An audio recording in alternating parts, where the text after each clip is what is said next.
Edwards. 27 years old is Uno, 25 is Edwards. We talked about the reach advantage. Uno just 5'7". Edwards is 5'10". There is hero worship. Any questions? Edwards considers Uno one of his heroes. They will match up here tonight. Our referee for this matchup, giving some final instructions to Caol Uno, is Big Larry Landless.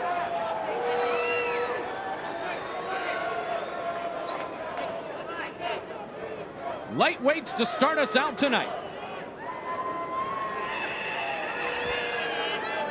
Are you ready? The gates have been locked. Are you ready? Let's roll. And the Ultimate Fighting Championship, number 37, is officially underway. Look at Uno. Different type of strategy. Oh my. Sure is. Mind games as much as anything, huh?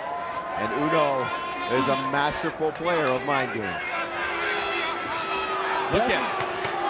Curious to see what he's trying to do here. I don't frustrate his opponent. May do make a few judges angry on the other side of that, though. Could cost him. That's called, I guess, giving your back standing up. That redefines giving your back, I suppose. It's almost as if he's setting up for some type of back kick, but I have a feeling that's not what he's doing because he's showing it so much. Edwards just trying to be patient here. Uno trying to get him mentally frustrated early. Trying to make him do something stupid. Look at that.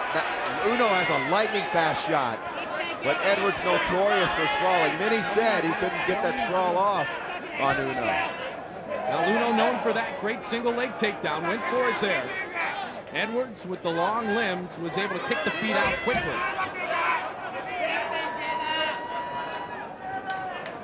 He's got the forearm through. I doubt he has the choke. Looks more or less like Uno's trying to work what we call a Peterson in wrestling. He's going to go ahead and control the right tricep. And if he's doing what I think he's going to try to do, his right hand will come across and knee tap Yves Edwards' right leg to knock him over. Now, many believe this fight would go at about 110 miles an hour for the entire 15 minutes. Edwards wants the stand-up game. Uno wants the grounds game. You'll be able to score tonight's fights online at www.ufc.tv. Another factor coming in play in this fight. This is the first time Edwards has fought at 155 as they go back to the feet. And there's a nice knee. Edwards, one to the body. First fight at 155 inside the octagon for Edwards. He made his debut in the welterweight division when he was defeated by Matt Serra, losing a split decision. Just a body lock. Uno's last matchup lasted only seconds. The devastating knockout, courtesy of BJ Penn. Uno does have the body lock locked. He's looking for a leg trip. Definitely trying to get this fight to the ground. Now, undoubtedly, Uno's best showing was the one at the Meadowlands just about a year ago, when he defeated Fabiano Yves. Edwards, if given the right opponent, look at those knees to the inside of Yves Edwards. Oh! It hits the ground in a place where Uno probably will be uncomfortable. Edwards is moving him towards the fence. And we've said it many times, the octagon can be used as a weapon. Close guard now. Uno has his opponent Edwards. Uno working the half guard. Definitely looking like he wants to try to get the full guard back. Staying safe though, playing it smart. He has double underhooks, controlling the arms of his opponent, trying to avoid any big elbows coming from on top. 1 minute, 30 seconds. Now Uno likes the chokes and other submissions. Japanese fighter with the great quickness and athleticism. Edwards trying to be cautious, throwing a nice snapping right down. He almost got the leg through and past the guard. Look at Uno. Underneath the back door, he's going for his back. And there's a position you don't see often, and a nice reversal. Very nice sweep. So now let's see how Uno works from the top. First of 3 scheduled rounds, 5 minutes each. side mount position now for Caol Uno. Caol Uno past the guard, and you can see he's not actually in the half guard. He's using that position there, bringing his left leg underneath and over Yves to go ahead and actually establish a mount. He's going to use that as a controlling position to go ahead and make sure that Yves cannot reestablish the guard and pull him back. Uno trying to stay busy here, as Edwards in danger of beating a knee, but he protected the right attempted shot by Uno there. 15 seconds remains in the round, and Edwards, remember, is known to have devastating knees. Combinations by Edwards, trying to leave an impression in the judges' minds here at the end of round number 1. Definitely trying to steal the round there with that flurry. Neither fighter's really done a lot this round, and that might just have won it in the favor of Yves. Still on the other side. Sit. Deep breath. Deep breath. Take some water. Give me his mouthpiece. Okay, man, you can get this guy. Okay, to be smart on the ground like you've been doing. This time to unload. All right, and don't crowd your punches. Stay on the end. Stay on the end. Stay on on the end of your shots, and he's in deep shit. Okay. Here we're going to see the Caol Uno sweep. You can see his right arm dug underneath. He's throwing Edwards over the top, going for his back. The sweep actually looks like it was a secondary position. You can see he didn't get the back. Edwards blocked with the wizard. Uno brought him over the top for the sweep. Yeah, check it out here. This is where Edwards is known. Those vicious combinations. He'll throw 4, 5, 6 in a row until he connects. Great hip movement, both keeping the hips away from their opponent. Now he trains with Lewis Wood, 6th ranked WBA featherweight. So he's got some strong boxing ability, does Edwards. Let's see if he can utilize it to his advantage here as we get set to begin round 2. Are you ready? Let's roll. Will Uno come out unorthodoxly? Yes, that side showing, if you will, again. I wonder if Edwards, if he threw a big left kick and knock his feet out completely out from underneath him. I think Uno's just trying to bait him. Nice sprawl by Edwards. And Uno's not showing much of his body, which can be hit when he's got just the side showing towards Yves Edwards, because Edwards definitely wants to go toe-to-toe here, Frank. Definitely wants to do that. I think that's Uno's plan up there. Don't give him a figure he's seen every day in training. Turn to the side. Give him something awkward. Give him something to think about besides landing punches on my face. And because of that, as it was in round 1, in round 2, it goes quickly to the ground again. Right where Uno would like to be. Yves is also an accomplished grappler. He's definitely learning how to do so, but his strengths are definitely standing up. Uno realizes this and he's going to take him down to the ground. Now Edwards is set on oftentimes. Caol Uno's one of my 6 favorite fighters in the world, one of my heroes. And some had wondered if he'd be able to get over that almost hero worship of being inside the octagon against Caol Uno and be able to play his game to the highest level. Let's go, Caol. Let's go. Pick it up. Edwards did at the end of round 1 when he threw combinations. This could be a problem for Edwards. Uno is past the guard, going for a kimura or an armbar. We'll see what he hits. Definitely in a controlling position. Edwards definitely trying to block his left arm from underneath. Here we go, the kimura. Oh, does he have it? Does he have it? No, he's tucked inside. Edwards was able to spin with it, Jeff. Edwards is still in trouble. Uno has blocked his ability to come all the way over the top by trapping the arms. If Uno could pull the arm out, he may be able to finish it. Trying to extend the body to place more pressure, utilizing the leverage. Caol Uno of his own body. Edwards got the arm out, and now he got his head up. Fought through the submission attempts. Oh, look out. Trying to take Uno's back, and he does. Uno, to his credit, this guy never ceases to amaze me. Can take it to you, look like he's in big trouble, and spin it back around in his favor. I really feel that was a mistake by Yves. He had an opportunity to stand up and back away from Uno's strength. Submissions on the ground. Got a little overconfident there, decided to sink the hooks, and being the less of the ground player of the two is now on his back. Uno with a couple of right forearm shots. The longer this goes, I would favor Caol Uno. But if it has stood up more and more, It goes to Yves Edwards. And that's what Larry Landless is saying. He's slamming his hand on the mat, our referee, to say, hey guys, we got to keep it busy on the ground or I'm going to stand it up. If I was Edwards at this point, I would make sure it doesn't stay too busy. Hold on, right. Tie the hands up, stand me up, let me throw my punches, let me drive in my knees. There's a right, and they're up anyway.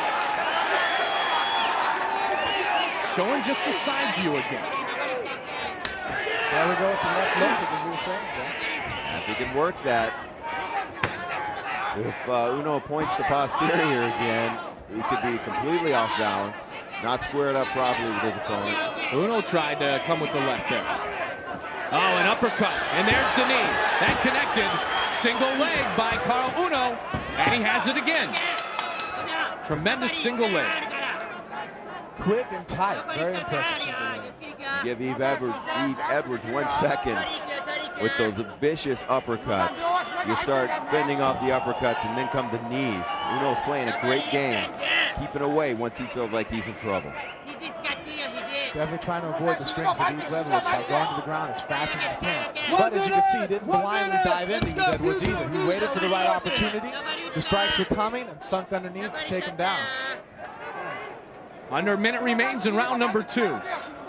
Lightweight matchup, Yves Edwards in the dark shorts, Caol Uno in the white shorts. Stop, let's go on our feet. Back on the feet. The fight will come. Landless steps in. This could be an opportunity for Edwards to win back this round. He's showing more of his body now, guys. A more orthodox look, if you will. Keeps circling the ring. There's a good kick. Edwards shakes it off, picks up the leg to avoid taking the extreme brunt of the punishment.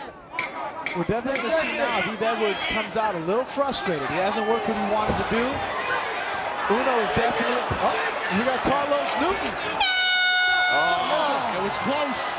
Edwards came in. He had the head of Caol Uno, but the round, the time had expired. Nice way to end the round on behalf of Edwards, though.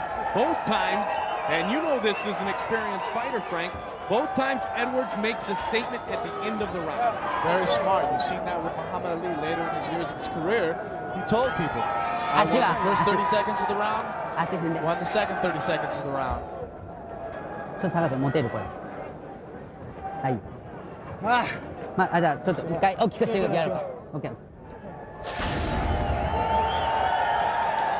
Here we see Uno pulling out for the Kimura. Very tight. It looks like he almost had it there. Edwards, being a warrior, definitely getting up and covering his hand. By covering his hand with his left hip, he stopped the hand from being able to progress forward, and it means keeping him from being submitted. And here's the end of the round with just about 4 seconds left. Edwards, there you see him pushing the hips forward. Breaks at the buzzer and ends it that way. A book out of Newton's strategy there, huh? Ready? Are you ready? Are you ready? Let's roll. Here we go, third and final round. Close fight right now. Edwards with the statements, both times late.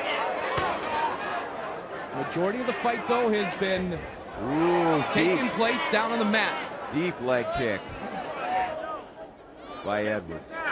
Edwards again. Just a little tap to try to throw Uno off a bit. Uno with a straight right. Edwards just missed. Uno ducked underneath the kick again. Oh, back with the hooks in. Again, I feel this might be a mistake, though, for Edwards. He was throwing strikes, had Uno scared. Why not back out and continue to do your strong point? Why jump in and sink the hooks on a man you know is better at the submission game? Even if not, you're the better striker. Why give the guy a window of opportunity to stay in this game? The only opportunity Uno has is on the ground.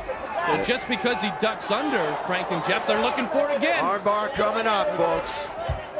Looked like Uno sucked the elbow through. He's not going to get the leverage to get the armbar. He's keeping him compressed down. No, at this point, it's not twisted just right. Edwards is not going to be able to finish it at this point. Edwards. Edwards might be looking for a sweep. No, pull back to the full guard. So back to the point that you had made before that submission attempt, Frank. Just because Uno goes down to slide underneath the punch doesn't mean you have to jump on top of him. Just stand on your feet, wait for him to come back up. Definitely. You're the superior striker. Why do I want to wrestle with you? By no means could Edwards, if Uno were to stand with Edwards, that's Edwards' advantage. Not on the ground. He's not going to find his advantage. So jumping in and sinking the hooks was just, in my opinion, was not a good move. I would have backed out and waved my opponent up. Restart this, let's go. Case out is Uno hitting on Yves Edwards. He tried to pick it up, actually. He's also attempting to control the hands of Caol Uno.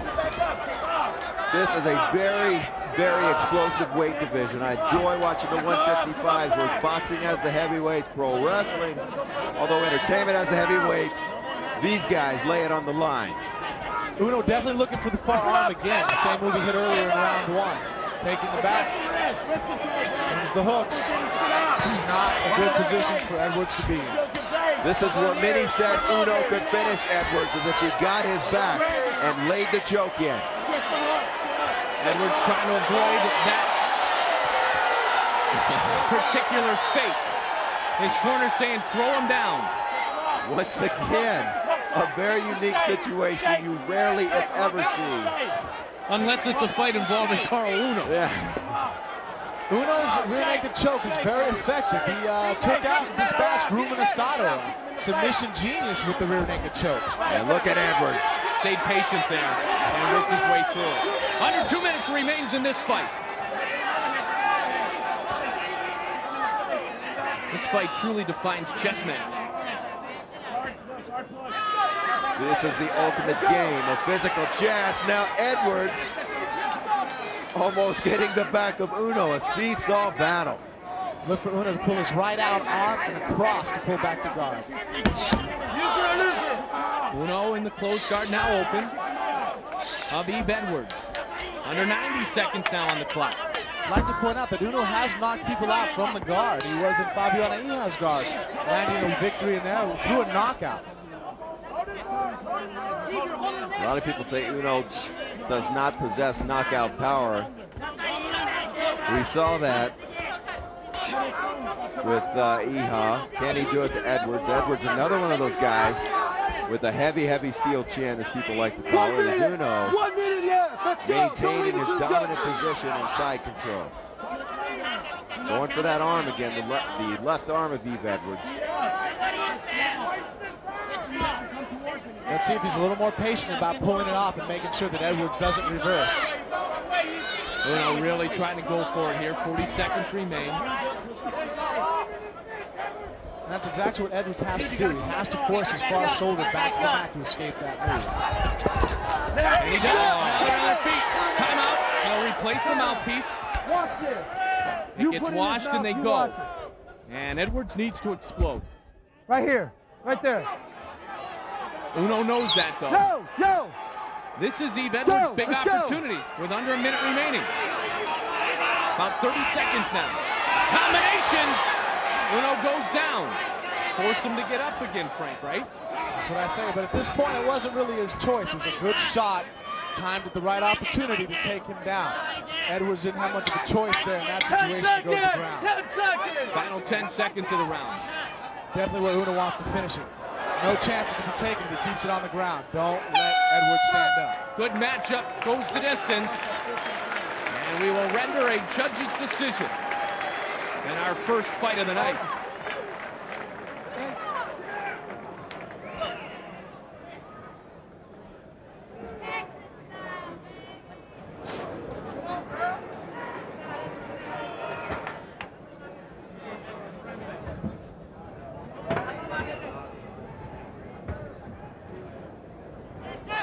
Yves Edwards with that trademark smiley face Take a nice back. on his trunks.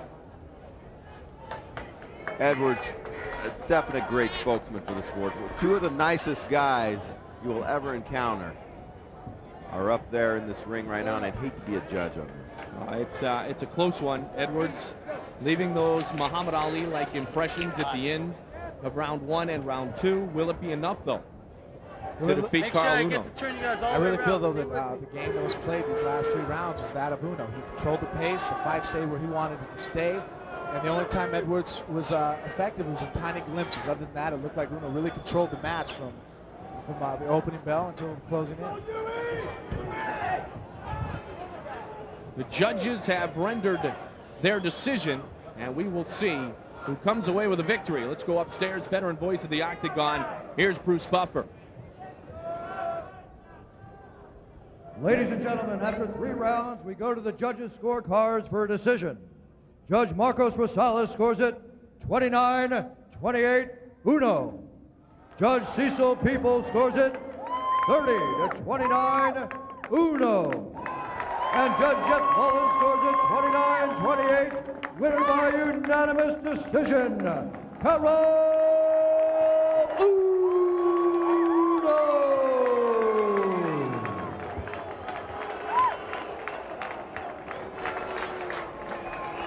Unanimous decision goes the way of Caol Uno. And so Uno victorious in his matchup against Yves Edwards. And as Frank pointed out, the fight truly took place in the world that Uno, on most occasions, is able to dominate. And he did indeed the ground game there. Jeffy got the fight to where he wanted it to be. Yes, he did. A close one. But Uno pulling it out, getting the dominance, more dominant positions, great submission attempts. And he goes home with a victory in his pocket.